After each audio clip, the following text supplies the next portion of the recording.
and welcome to my channel. My name is Michaela, and on this channel we're going to be talking about all things book related. For the past 2 years, I've had a bookstagram by the same name, Michaela's Bookshelf, and it's been really fun. I love talking about books, doing challenges, reviews, just everything about books I absolutely love. But lately I've been feeling a little bored with my bookstagram and I want to do something different. So here we are. I mostly read romance, although I do also like to read some mystery and thrillers. I'm not really a big fan of horror. I get scared. And I don't really like anything paranormal. So like ghosts and demons, possession, I really don't like. So yeah, mostly like romance and thriller is kind of my jam. Some of my favorite romance authors is Sarah Adams, Megan Quinn, Anna Huang. Some of my favorite thriller authors are Frida McFadden. Also lately I've been reading some more Riley Sager.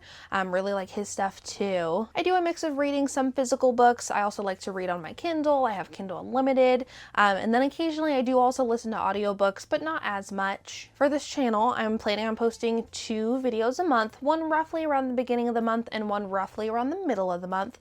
I'm planning on just doing a mix of reviews, reading challenges, reading vlogs, just kind of all things book related. Okie dokie, and for the remainder of this video, I wanted to do a review of the books that I read in November. I read a total of 5 books this month, the first one being The Bodyguard by Katherine Center. In this story, we're following Hannah. She's an elite bodyguard, and her newest assignment is 2-time winner of Sexiest Man Alive and Hollywood heartthrob Jack Stapleton. Jack has been on a hiatus for the past couple years, but after learning his mom is sick, he's decided to move back to Houston, Texas to be with her. Only problem is Jack doesn't want his family to know that he has a bodyguard, so instead of telling his family that Hannah is his bodyguard, he decides to tell them that she is his girlfriend. It was really refreshing to see a woman filling the role as a bodyguard in this book. I've read several books where one of the characters is a bodyguard, but this is the first time that I've seen the heroine actually being the bodyguard, and it talks a little bit about that too, which is kind of nice. I did find some of the dialogue to be a bit odd, and some parts of the book felt a little bit rushed, but overall it was a good read.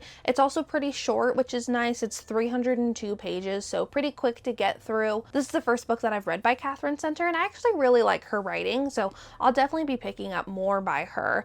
This book is also closed door, so there's no spice, and I gave this one 4 stars. Alrighty, the second book I read this month was Part of Your World by Abby Jimenez. I actually accidentally read Yours Truly first because I didn't realize that it was a series. I read this back in May, loved this one. So I decided to backtrack, read the first one before I went on and read the third one. In this story, we're following Alexis. She is a doctor. She's part of a very prestigious family. They have quite the legacy at the hospital that she works at. Thanks to an animal on the road, Alexis finds herself stranded in a ditch in the middle of nowhere. A local finds her and helps pull her car out, and then after that she goes to find something to eat in this small town, and she runs into that same man again. And then Alexis does something she never does. She goes home with him. And afterwards, Alexis can't stop thinking about this man, Daniel, and so she keeps going back to this small town to see him. But things with Daniel, they're never going to work out. Nothing could ever happen between the two of them. Their worlds are too different. But the longer and longer that Alexis spends in this quaint small town, the more and more she doesn't want to leave. I loved this book. It was so funny, so easy to read. I read this in about 2 days. I really enjoy the writing style, and I can't wait to pick up the third book because I've heard so many good things about that one as well. I gave this one 5 stars and I rated it at 2 on the spice scale. Alrighty, the third book that I read this month was Madam by Sarah Kate. This is the last book in the Salacious Players Club series. Salacious is an adult club, and in this book we're following Eden St. Clair, one of the members of the club that we've seen peppered in all of the previous 5 books, but we didn't really know much about her other than she has a dominatrix persona as Madam Kink. In the story, she's starting to develop feelings for someone, but she's really worried that they only want her for the persona that she put forth and not for who she actually is, and getting involved with someone, having romantic feelings, that's something she swore she'd never do again after what happened last time. This book and the series wasn't necessarily my favorite. They're not bad, they're just not really for me. I had purchased the entire series, and so I wanted to actually read all of them. I'm trying to be better about actually reading what I purchase. It just wasn't my favorite. I'll probably be donating this series. I ended up giving this book in particular 2 stars and rated it a 5 on the spice scale. The fourth book I read this month, I don't have a physical copy of because I read it on my Kindle,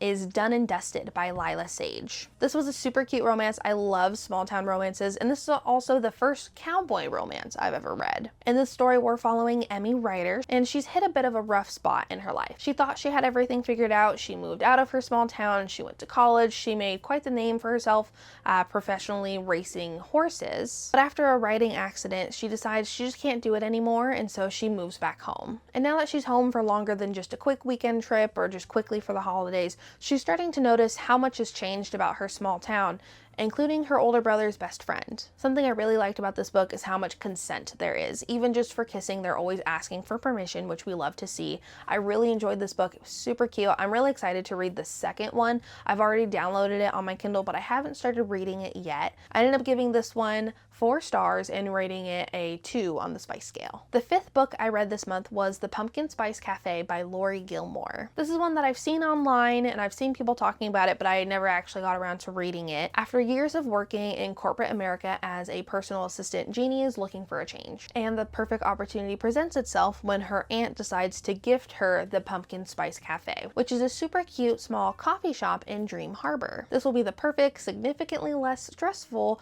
change of pace for Jeannie. I really wanted to like this one, but it was just a bit too silly and cringy for me. It felt very fan fiction-y, which isn't necessarily a bad thing, but I just struggled to get into it. For example, the mayor of the town makes decisions for the town based off of dreams that he has. It's just very silly. Another thing that isn't a big deal, but for some reason really irked me, is all the dialogue. It only had 1 mark instead of 2 marks for the quotation marks. I'm gonna put a little clip here on the screen so you can kind of see what I'm meaning. So for this one, it says, "Are those locals bullying you, Jean Marie? Because I'll come out there and what?" she said with a laugh. "You're gonna fly here and beat up the townies?" Ben's frown deepened. "If necessary."